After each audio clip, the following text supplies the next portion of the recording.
Assalamualaikum warahmatullahi wabarakatuh. Bismillahirrahmanirrahim.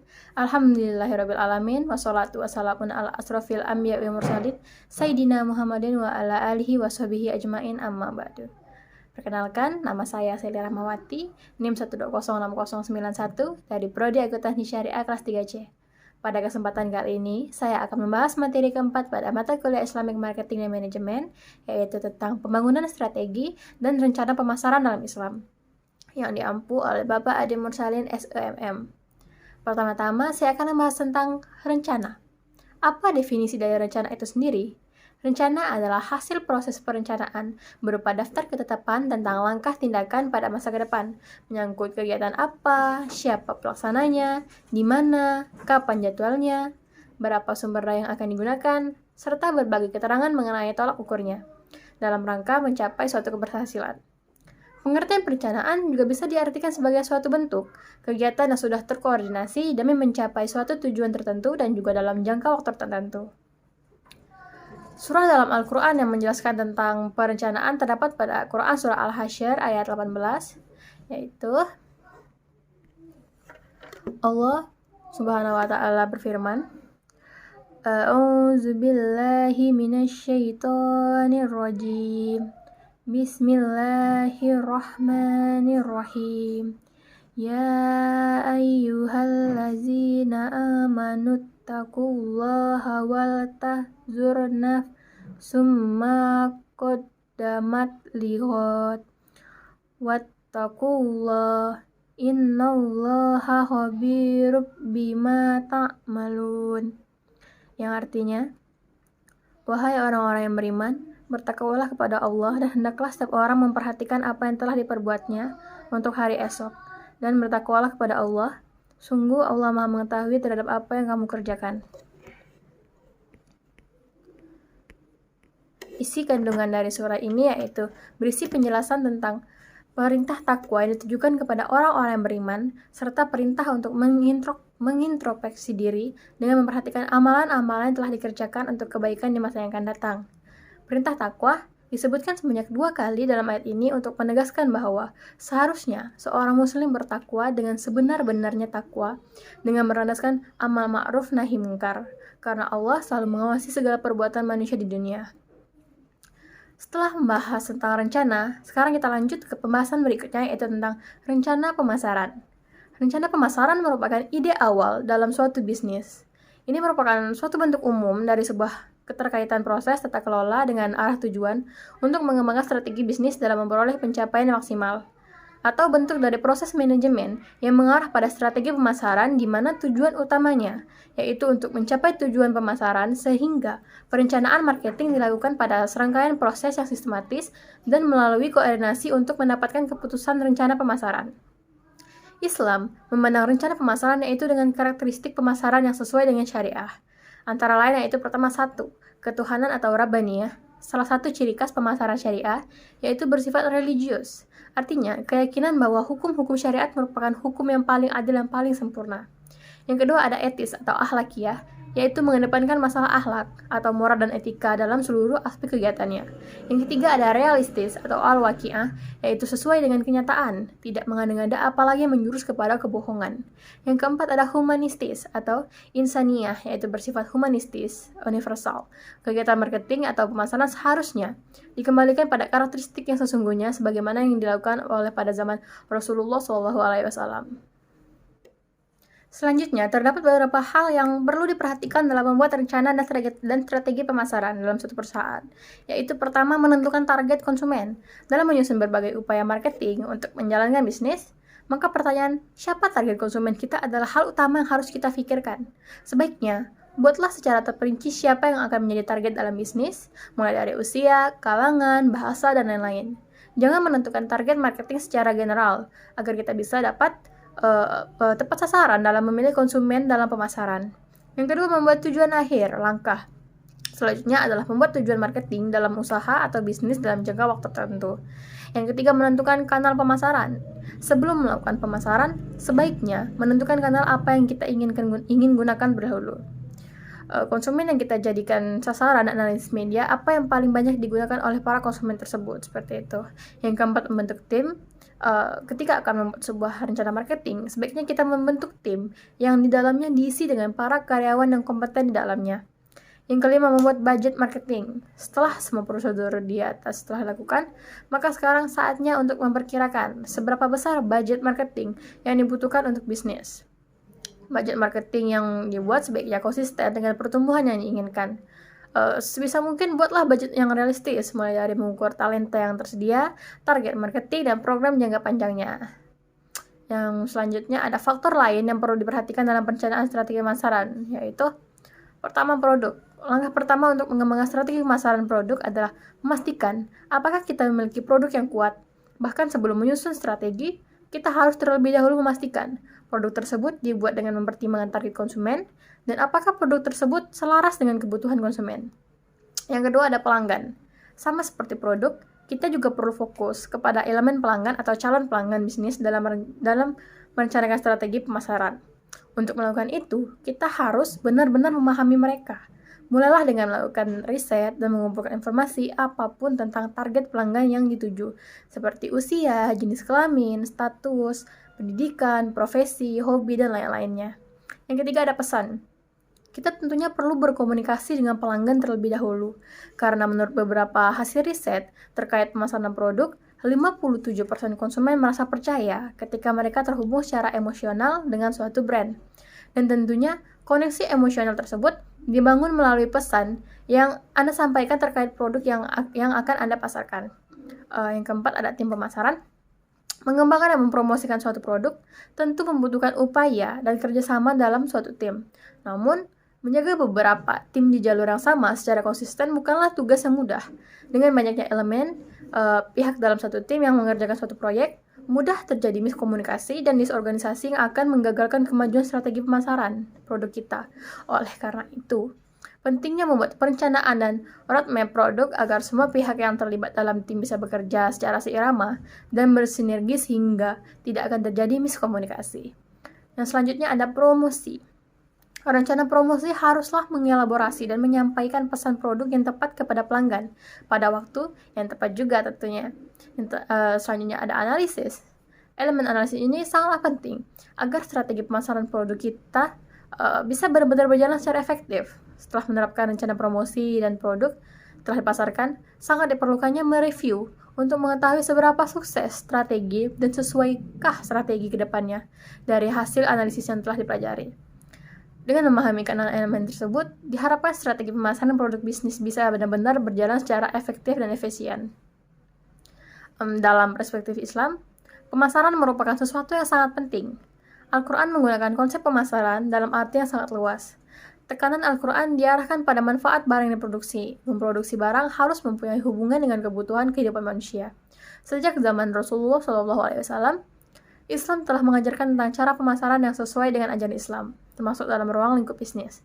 Pemasaran syariah merupakan sebuah disiplin bisnis, strategi yang mengarahkan proses penciptaan, penawaran, dan perubahan value dari suatu instalator kepada stakeholdernya, yang dalam keseluruhan prosesnya sesuai dengan akad dan prinsip-prinsip muamalah dalam Islam. Islam juga mengajarkan untuk menjaga kualitas dan keberadaan produk.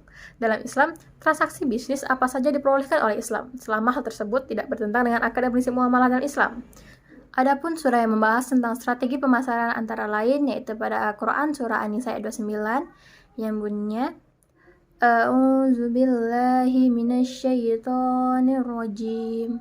Bismillahirrahmanirrahim. Ya ayyuhallazina amanu la taqulu walakum bainakum bil batili illa an takuna jaratan antara di minkum wala taqtulu anfusakum innallaha kana bikum rahima. Yang artinya, wahai orang-orang yang beriman, janganlah kamu saling memakan harta sesamamu dengan jalan yang batil. kecuali dalam perdagangan yang berlaku atas dasar suka sama suka di antara kamu. Dan janganlah kamu membunuh dirimu, sungguh Allah Maha Penyayang kepadamu. Quran Surah An-Nisa ayat 29. Isi kandungan dari surah ini yaitu tentang Allah yang melarang hambanya yang beriman dari memakan harta di antara mereka dengan cara yang batil. Hal ini mencakup memakan harta dengan cara pemaksaan, pencurian, pengambilan harta dengan cara perjudian, dan pencarian yang hina, bahkan bisa jadi termasuk juga dalam hal lain seperti memakan harta sendiri dengan sombong dan berlebih-lebihan. Karena hal tersebut adalah termasuk kebatilan dan bukan dari kebenaran, seperti itu. Adapun strategi yang dapat meningkatkan kinerja bermasalah perusahaan adalah antara lain yaitu pertama, kenalilah pelanggan Anda. Seorang pengusaha sudah seharusnya mampu membaca profil para pelanggan mereka, kemudian memberikan pelayanan sesuai dengan profil mereka masing-masing sehingga pelanggan akan jauh lebih loyal kepada kita. Yang kedua, pilih lokasi yang strategis. Faktor penting dalam strategi pemasaran lainnya adalah masalah pemilihan tempat. Usahakan untuk memilih lokasi yang tepat dan strategis agar kesempatan bisnis untuk dapat diakses oleh pelanggan lebih terbuka. Yang ketiga, menggunakan internet marketing. Salah satu strategi pemasaran yang sedang gencar dilakukan ialah internet marketing. Dengan menampilkan produk usaha Anda pada situs jejaring sosial, maka kita dapat mengetahui bagaimana selera konsumen dan apa yang mereka butuhkan. Dengan menggunakan internet marketing, kita juga dapat berinteraksi secara langsung dengan konsumen tanpa dibatasi ruang dan waktu.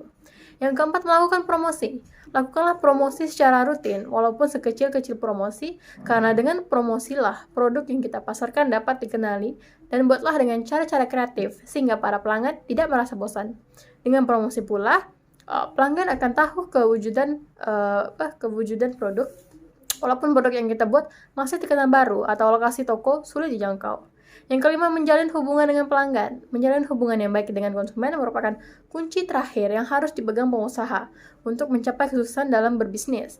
Karena jika produk maupun perusahaan sudah tercemburuk di mata pelanggan, maka akan dengan mudah merusak atau mempengaruhi minat pelanggan terhadap produk kita, seperti itu.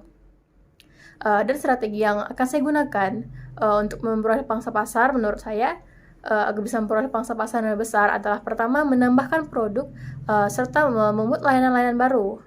Hal ini memang terdengar sederhana, namun untuk menjalankan strategi ini dengan serius dibutuhkan kerja keras. Kita harus tahu produk dan layanan apa yang sedang konsumen inginkan pada saat ini. Yang selanjutnya, menjual produk dan layanan pada pelanggan yang sudah ada dengan peningkatan jumlah. Dengan cara ini, maka kita bisa meningkatkan jumlah penjualan kepada konsumen yang telah ada. Jadi kita seperti meningkatkannya dengan menambah jumlah, jadi konsumen akan bertambah seperti itu. Yang ketiga, melebarkan pasar ke daerah-daerah baru. Di sini saya akan mencari pelanggan baru yang berpotensial. Saya juga akan melakukan riset lapangan agar produk yang dijual akan diterima oleh pelanggan-pelanggan baru. Yang keempat, targetkan pasar serta pelanggan baru. Yang kelima, masuk pada sistem penjualan baru. Dan terakhir, mencoba mengambil alih bisnis lain agar bisnis saya bisa berkembang dan masuk ke dalam pangsa-pangsa pasar lebih besar lagi, seperti itu. Selanjutnya, cara mengembangkan strategi pemasaran, yaitu pertama, membangun brand yang kuat. Branding merupakan salah satu hal krusial yang perlu dibangun dari awal bisnis berjalan. Meskipun usaha yang didirikan masih dalam skala kecil, kita harus mulai membangun citra yang baik dan meningkatkan brand awareness agar masyarakat sadar dengan usaha yang kita dirikan.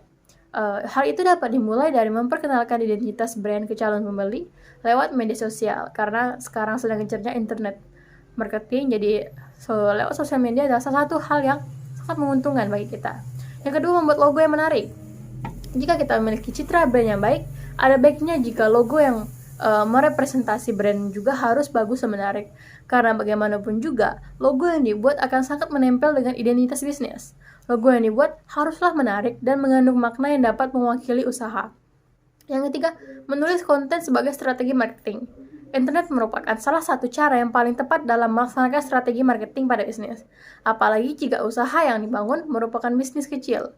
Lewat internet, kita bisa membangun brand awareness tentang usaha sekaligus untuk mempromosikan produk yang kita jual. Yang keempat, melakukan riset pasar. Tren pasar yang selalu berubah membuat kita harus rajin melakukan riset kecil-kecilan. Tujuannya yaitu tidak lain agar kita bisa memahami kepuasan pelanggan terhadap produk, serta untuk mengetahui tren yang sedang disukai oleh pasar. Dengan begitu, kita jadi mempunyai bekal untuk menentukan arah bisnis kita ke depannya. Yang keenam, manfaatkan media sosial seperti tidak hanya dari Facebook, tapi kita bisa menggunakan segala platform media sosial lain agar kita bisa memaksimalkan strategi marketing usaha kita. Yang ketujuh, mengevaluasi bisnis. Melakukan evaluasi terhadap bisnis juga merupakan salah satu strategi marketing yang perlu rutin dilakukan. Hal ini bertujuan untuk mengamati arus bisnis. Apakah pada bisnis kita terjadi penurunan ataupun peningkatan seperti itu. Selanjutnya, bagaimana sih cara kita menerapkan strategi pemasaran kepada pelanggan non-muslim? Menurut saya sendiri, cara saya menerapkan strategi pemasaran kepada pelanggan non-muslim adalah pertama, yang pasti saya akan tetap menerapkan strategi pemasaran syariah dengan nilai-nilai mengambil konsep dan sifat Rasulullah SAW, yaitu seperti sifat jujur, transparan, amanah, dan penuh rasa tanggung jawab. Dalam pelaksanaan kegiatan jual beli, juga saya akan sangat mengedepankan prinsip ridho dan juga menghindari riba sebagaimana firman Allah dalam Quran surah Al-Baqarah 75. Al-Quran sebagai sumber hukum Islam telah mengatur secara eksplisit mengenai pokok-pokok kegiatan jual beli. Al-Quran sangat mendorong dan memberikan motivasi kepada umat Islam untuk melakukan perniagaan dalam kehidupan mereka. Di saat yang sama, Al-Quran juga memberikan pengakuan dan legitimasi atas kegiatan perniagaan serta memberikan kaidah-kaidah dasar yang dapat dijadikan sebagai rujukan dalam kegiatan jual beli tersebut. Selanjutnya saya akan membacakan Quran surah Al-Maidah ayat 3. Allah Subhanahu wa taala berfirman, A'udzu billahi minasyaitonir rajim. Bismillahirrahmanirrahim. Hurrimat 'alaikumul maitatu wad-damu wa lahmul jinziri wa ma uhilla li ghairillahi bihi wal munhabiqatu wal mauquzat zatu wal mutaraddiyatu wan natihatu wa ma akalas sabu'u illa madakaitum wa ma zubiha alan nusubi wa anta fantas taksimu bil azlam zalikum fiku al-yawma ya'isal lazina kafaru min dinikum fala takhshawhum wahsawun al-yawma akmaltu lakum dinakum wa atmamtu alaikum ni'mati wa raditu lakumul Islam madina famaniz turra fi masotin ghairu mutajanifin li ismi fa innallaha ghafurur rahim, yang artinya diharamkan bagimu makan bangkai, darah, daging babi, dan daging hewan yang disembelih bukan atas nama Allah, yang tercekik, yang dipukul, yang jatuh, yang ditanduk, dan yang diterkam dengan buas, kecuali yang sempat kamu sembelih. Dan diharamkan pula yang disembelih untuk berhala, dan diharamkan pula mengundi nasib dengan anak panah, karena itu suatu perbuatan fasik. Pada hari ini, orang-orang kafir telah putus asa untuk mengalahkan agamamu, sebab itu janganlah kamu takut kepada mereka, tetapi takutlah kepadaku. Pada hari ini telah aku sempurnakan agamamu untukmu dan telah aku cukupkan nikmatku bagimu dan telah aku ridhoi Islam sebagai agamamu. Tetapi barang siapa terpaksa karena lapar, bukan karena ingin berbuat dosa, maka sungguh Allah Maha Pengampun lagi Maha Penyayang. Ayat ini menjelaskan bahwa Allah Subhanahu wa taala jelas melarang umat muslim untuk memakan makanan haram, di antaranya seperti bangkai, darah, daging babi, dan daging hewan yang tidak disembelih atas nama Allah. Sebagaimana umat yang beriman, hendaknya menjauhi larangan tersebut, sebab di dalam makanan yang dilarang itu mengandung darah beku yang sangat berbahaya bagi manusia. Karena Islam adalah agama yang sempurna dan senantiasa memberkahi seluruh seluruh umatnya, sudah sewajibnya umat muslim menjalankan syariat yang telah ditetapkan oleh Allah SWT. Selanjutnya, saya akan membacakan Quran Surah Al-An'am ayat 143 yang bunyinya, A'udzu billahi minasyaitonir rajim. Bismillahirrahmanirrahim. Samaniyata azwaj minazzo nisnaini wa minal ma'zisnain. Kul azzakaroini harrama amil unsyayani ammas tamalat alaihi arhamul unsyayain.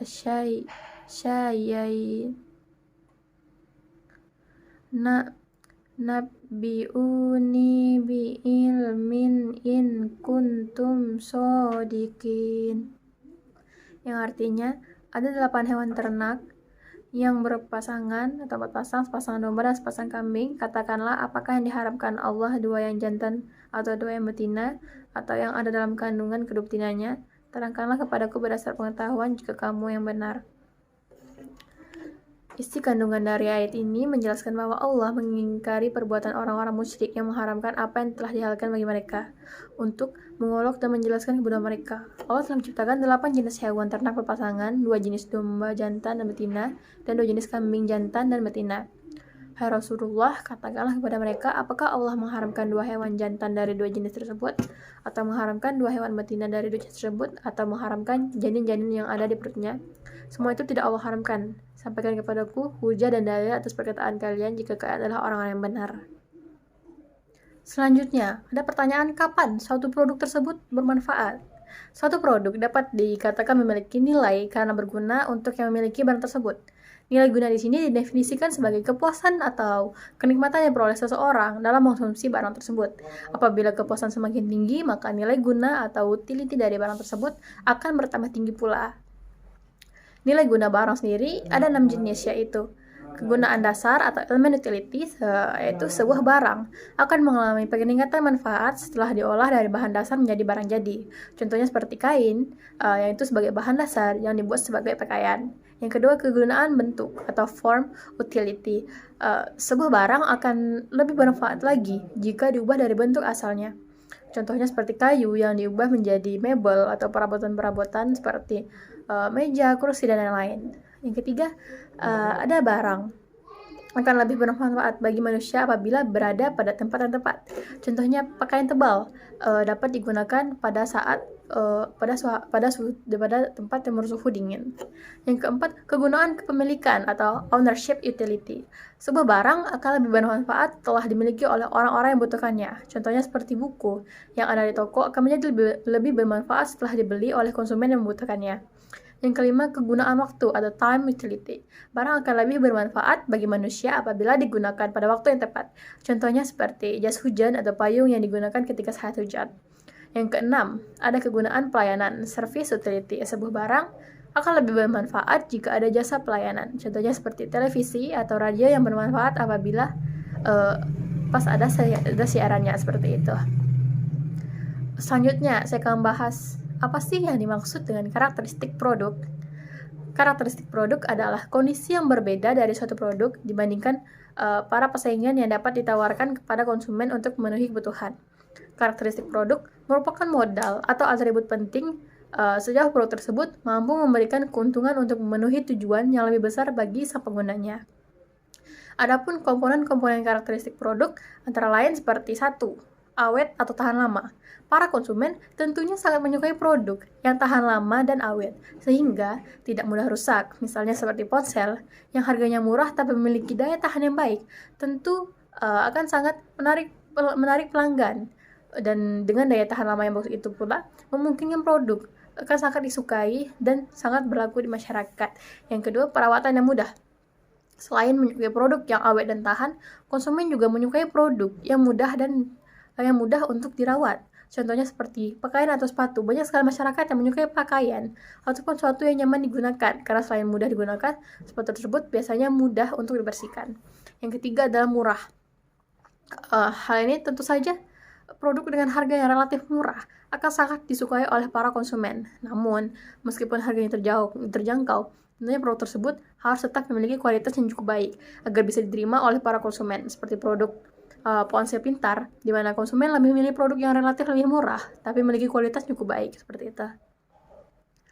Adapun menurut Kotler dan Keller terdapat 5 tingkatan produk masing-masing. Tingkatan ini menambahkan lebih banyak nilai pelanggan dan kelimanya membentuk hierarki pelanggan atau customer value hierarchy. 5 tingkatan yang dimiliki oleh satu produk yaitu pertama, produk utama atau inti, core benefit, yaitu layanan atau manfaat mendasar yang sesungguhnya dibeli pelanggan. Produk inti terdapat pada pusat produk total. Produk inti terdiri dari berbagai manfaat pemecahan masalah yang konsumen cari ketika membeli produk. Oleh karena itu, dalam mendesain produk harus mendefinisikan manfaat inti yang akan diberikan oleh produk tersebut kepada konsumennya. Selain itu, juga mengerti pengalaman total pelanggan yang terkait pembelian dan penggunaan barang.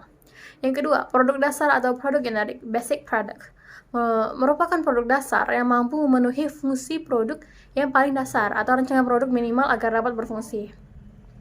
Produk dasar ini minimal harus memiliki sifat tingkatan kualitas, fitur, desain, merek, dan kawasan yang dikombinasikan dengan atribut lainnya. Yang ketiga, produk yang diharapkan merupakan produk formal yang ditawarkan dengan berbagai atribut dan kondisinya secara normal atau layak. Diharapkan dan disepakati untuk dibeli pada tingkatan ini, pemasar harus menyiapkan produk yang dapat diharapkan. Yang keempat, produk yang ditingkatkan atau augmented product. Pada tingkatan ini, berbagai atribut produk dilengkapi atau ditambahi berbagai manfaat dan layanan sehingga dapat memberikan tambahan kepuasan dan bisa dibedakan dengan produk pesaing. Selain itu, pada tingkatan ini sering disebut juga sebagai produk tambahan. Maksudnya seperti bukan hanya menawarkan sebuah barang, tapi juga menyediakan solusi tersebut. Yang kelima, produk potensial atau potential product merupakan segala macam tambahan dan perubahan yang mungkin dikembangkan untuk suatu produk di masa mendatang. Disinilah perusahaan mencari berbagai cara baru untuk memuaskan pelanggan dan membedakan penawarnya, seperti itu. Selanjutnya, saya akan bacakan surah Al-Mu'minun ayat 51 yang bunyinya, A'udzu billahi minasyaitonir rajim. Bismillahirrahmanirrahim. Ya ayyuhar rusulu kulu minnat thayyibati wa'malu sholiha inni bima ta'maluna alim. Yang artinya, Allah berfirman, wahai para rasul, makanlah dari makanan yang baik-baik dan kerjakanlah kebajikan. Sungguh aku maha mengetahui apa yang kamu kerjakan. Ayat ini merupakan perintah dari Allah SWT kepada para rasulnya untuk memakan makanan yang baik-baik, yakni rezeki yang baik, lagi halal, dan bersyukur kepada Allah dengan beramal soleh, di mana dengannya hati dan badannya menjadi baik, demikian pula dunia dan akhiratnya. Dia juga memberitahukan bahwa dia mengetahui amal yang mereka kerjakan. Oleh karena itu, setiap amalan dan pekerjaan yang mereka kerjakan, maka Allah mengetahuinya serta akan memberikan balasan terhadap secara sempurna. Hal ini menunjukkan bahwa mereka semua sepakat dalam membolehkan makanan yang baik-baik dan mengharamkan makanan yang buruk, dan bahwa mereka juga sepakat dalam mengerjakan amal soleh meskipun berbeda-beda syariatnya, namun semua itu adalah amal soleh. Oleh karena itulah semua amal soleh yang tetap cocok di setiap zaman telah disepakati oleh para nabi dan semua syariat, seperti perintah mengesahkan Allah, beribadah dengan ikhlas kepadanya, mencintainya, takut kepadanya, berharap kepadanya, berbakti kepada orang tua, jujur, menepati janji, silaturahmi, dan lain-lainnya, dan perbuatan lainnya yang termasuk amal soleh. Dari sinilah mengapa orang-orang yang berilmu melihat isi perintah dan larangannya untuk membuktikan kebenaran kenabian seseorang, yang wajib maupun yang sunat. Oleh karenanya, dia akan memberikan balasan. Salah satu ahli ekonomi ikut menyumbangkan pemahamannya mengenai pengklasifikasian produk adalah Kotler. Menurutnya ada dua kategori utama dalam pengklasifikasiannya, yakni berdasarkan wujud dan berdasarkan daya tahan dari produk tersebut. Kedua klasifikasi ini produk tersebut bisa disimak melalui tulisan berikut ini. Yang pertama, berdasarkan wujudnya.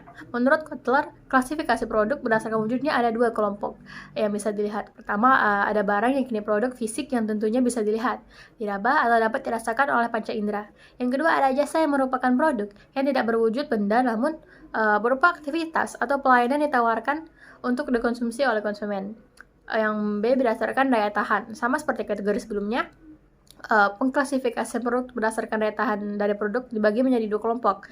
Yang pertama ada barang tidak tahan lama yang penggunaannya memiliki batas waktu kurang dari 1 tahun. Yang kedua ada barang tahan lama yang memiliki wujud yang bisa digunakan dalam jangka waktu panjang, setidaknya lebih dari 1 tahun. Seperti itu.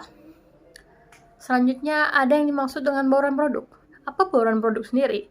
Bauran produk adalah total keseluruhan dari daftar produk atau lini produk sebuah perusahaan yang ditawarkan kepada konsumen yang merupakan upaya dalam menetapkan strategi pemasaran produk itu sendiri. Yang kedua adalah bauran produk. Bauran produk ini adalah mengacu pada beberapa banyak lini produk yang berbeda dimiliki perusahaan tersebut. Selanjutnya ada kedalaman bauran produk. Kedalaman bauran produk adalah mengacu beberapa banyak jenis yang ditawarkan masing-masing produk dalam lini tersebut. Yang keempat ada keluasan bauran produk. Ini adalah mengacu pada jumlah seluruh barang dalam bauran produk tersebut. Yang terakhir ada konsistensi bauran produk. Konsistensi bauran produk adalah mengacu seberapa erat hubungan berbagai lini produk dalam penggunaan akhir, ketentuan produksi, saluran distribusi, dan hal-hal lainnya. Selanjutnya ada sebuah penelitian. Pertama, kita disuruh mengunjungi Alfamart atau Indomaret ataupun supermarket terdekat di tempat tinggal, dan kita disuruh untuk menghitung berapa lebar bauran produk, dalaman bauran produk, dan luasnya bauran produk yang ada di Alfamart dan Indomaret atau supermarket di sekitar kita. Jawabannya yang pertama, lebaran bauran produknya adalah PT Unilever sebagai berikut, itu lebaran bauran produk food and drink and home care. Luas bauran produk yang pertama ada food and drink, Royco dan Bovita. Yang kedua home care, Molto dan Sunlight. Dan dalam bauran produk ada pertama food and drink, Royco memiliki 2 ukuran yaitu 9 gram dan 100 gram dan memiliki varian rasa ayam dan sapi. Jadi kedalaman Royco adalah 4. Sedangkan Bovita memiliki 3 ukuran yaitu mini 120 ml, standar 250 ml, dan selection yaitu 1 liter. Dan memiliki varian rasa seperti ginger, apple, orange, guava, mango, lychee, grape, and royal cranberry, and grape, royal mixed berries, dan rasa-rasa khas Nusantara seperti markisa, sirsa, dan lain. Jadi kedalaman Bovita sini adalah 36. Yang kedua ada home care. Sunlight memiliki 2 ukuran yaitu 720 ml dan 750 ml. Dan memiliki varian Sunlight Jernih P100, Sunlight Hygienis Plus, Sunlight Anti Bau, Sunlight Extra Power, Sunlight Extra Pure.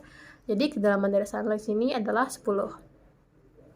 Selanjutnya, saya akan menjelaskan tentang diferensiasi produk. Diferensiasi produk merupakan pembeda antara produk sejenis baik dengan kompetitor maupun dengan produk inti yang kita miliki atau kegiatan memodifikasi produk agar lebih menarik. Perubahan yang dilakukan adalah merubah karakter produk tersebut. Berbeda bukan berarti aneh, perbedaan ini untuk membuat produk yang lebih unik dan menarik dan pastinya dapat memenuhi kebutuhan konsumen. Dalam menjual sebuah produk, diperlukan nilai diferensiasi agar berbeda dari produk serupa atau kompetitor bisnis. Dengan adanya perbedaan tersebut, kita bisa memiliki produk yang lebih unik dan menarik sehingga strategi pemasaran bisa berjalan lebih lancar. Diferensiasi yang dilakukan perusahaan ini tentunya memiliki peran dan keuntungan. Maka itulah perusahaan harus melakukan diferensiasi produk, yaitu pertama agar produk lebih mudah diingat. Yang kedua, produk menjadi lebih unggul. Yang ketiga, harga jual produk akan lebih tinggi. Yang keempat, dapat mengatasi kejenuhan pasar. Dan kelima, dapat menciptakan produk image. Dalam segala aspek kehidupan bisnis transaksi, dunia Islam mempunyai sistem perekonomian yang berbasis nilai-nilai dan prinsip-prinsip syariah yang bersumberkan dari Al-Quran dan hadis, serta dilengkapi dengan ijma dan qiyas. Sistem perekonomian Islam saat ini lebih dikenal dengan istilah fikih muamalah. Fikih muamalah adalah aturan-aturan hukum Allah SWT yang ditujukan untuk mengatur kehidupan manusia dalam urusan keduniaan atau urusan yang berkaitan dengan urusan duniawi dan sosial kemasyarakatan, yang menjadi landasan hukum tentang produksi dalam Al-Quran dan hadis sebagai sumber yang fundamental dalam Islam. Banyak sekali memberikan dorongan untuk bekerja berproduksi. Dalam surah At-Taubah ayat 105 dan surah An-Nahl ayat 5 menyuruh kita untuk bekerja. Adapun kaidah-kaidah dalam berproduksi antara lain adalah: yang pertama, memproduksi barang dan jasa yang halal pada setiap tahapan produksi. Yang kedua, mencegah kerusakan di muka bumi, termasuk membatasi polusi, memelihara keserasian dan kesediaan sumber daya alam. Yang ketiga, produksi dimaksudkan untuk memenuhi kebutuhan individu dan masyarakat serta mencapai kemakmuran. Yang keempat, produksi dalam Islam tidak dapat dipisahkan dari tujuan kemaslahatan umat manusia itu sendiri. Yang kelima, meningkatkan kualitas sumber daya manusia baik kualitas spiritual maupun mental dan fisik. Selanjutnya, apa yang kita ketahui tentang pengemasan? Pengemasan sendiri dalam Islam adalah suatu kegiatan merancang dan memproduksi bungkus suatu barang yang meliputi desain bungkus dan pembuatan bungkus produk tersebut. Yang kedua ada pelabelan. Pelabelan dalam Islam adalah etika sederhana yang ditempelkan pada produk tersebut atau grafik yang dirancang dengan rumit yang merupakan bagian dari kemasan tersebut. Selanjutnya ada penjaminan. Penjaminan dalam Islam adalah kafalah, artinya mengalihkan tanggung jawab seseorang yang dijamin dengan berpegang pada tanggung jawab orang lain sebagai penjamin. Yang terakhir ada garansi. Garansi dalam Islam adalah doman atau tanggungan secara basah. Tanggung sendiri adalah bersedia menanggung, yang mana pelaksanaan pemberian garansi dilakukan apabila cacat atau kerusakan barang tersebut sudah sesuai dengan klausi garansi. Yang selanjutnya, apa itu power marketing? Power marketing adalah kemampuan perusahaan untuk mempengaruhi harga produknya di pasar atau kekuatan ekonomi yang dapat mempengaruhi tingkat harga dalam suatu kegiatan perdagangan tanpa adanya pengaruh dari pemerintah. Kekuatan pasar memungkinkan perusahaan untuk menetapkan harga yang lebih tinggi daripada harga equilibrium di pasar kompetitif. Cara menjalankan power marketing sendiri yaitu pertama adalah penurunan output. Perusahaan dominan dapat membatasi produksi untuk menaikkan harga. Itu juga dapat terjadi jika perusahaan di pasar berkolusi atau membentuk kartel. Yang kedua, konsumen mendapatkan harga lebih tinggi. Penurunan output menaikkan harga di pasar itu mengarah pada penurunan kesejahteraan ekonomi, karena konsumen harus membayar harga di atas tingkat yang akan berlaku dalam persaingan. Yang ketiga, kekuatan pasar yang memunculkan perilaku anti-kompetitif yang disengaja. Yang keempat adalah pengawasan ketat oleh regulator. Yang kelima, menjual dengan harga yang murah. Untuk menjual pada harga yang lebih murah, industri membutuhkan lebih sedikit pemain, bahkan industri mungkin hanya membutuhkan satu perusahaan atau monopoli alami. Monopoli alami biasanya berada di bawah pengawasan ketat pemerintah untuk menghindari penyalahgunaan kekuatan pasar. Pemerintah dapat membatasi harga jual maksimum atau menunjuk perusahaan milik negara untuk beroperasi di industri tersebut, seperti itu. Sekian materi yang dapat saya sampaikan pada topik keempat pada kali ini. Semoga dapat bermanfaat untuk saya sendiri maupun para pendengar dan kita semuanya. Bila ada salah kata mohon dimaafkan. Sekian dari saya. Wassalamualaikum warahmatullahi wabarakatuh.